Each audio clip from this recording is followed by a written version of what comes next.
All right, let's now talk about a perpetuity, which acts like a interest-only loan. So keep that in your mind as we're going through this.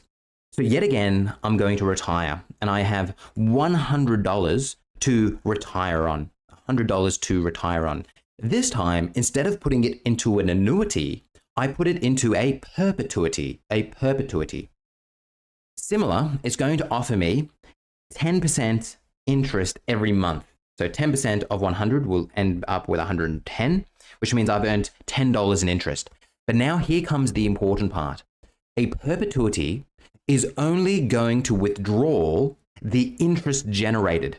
So because I generated $10 in interest, I'm going to withdraw $10, which means my new balance is $100, which is the same as my old balance.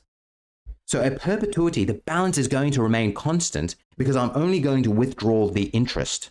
So again, for the second month, I am again going to calculate 10% of my balance, which is again going to take me to $110. So the interest I've earned is $10. And I'm going to only withdraw that interest, which means my balance remains constant at $100. It does not change. So if we were to visualize this on our CAS here, if we were just to do the recursion a bunch of times, do you see how my balance is always going to remain $100? And that's because I'm only ever taking out the interest. So if we were to visualize it, I started off with $100, it's always going to remain $100. That's how a perpetuity works. Perpetuity comes from the word like forever. It goes on for perpetuity.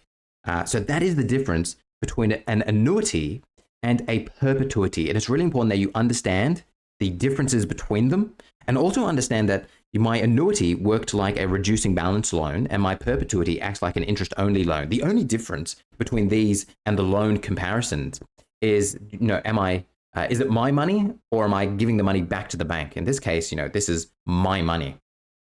All right, hopefully that makes sense. Remember, it's really important that you get the basics of this. So now that when we go back to the notes, it makes sense.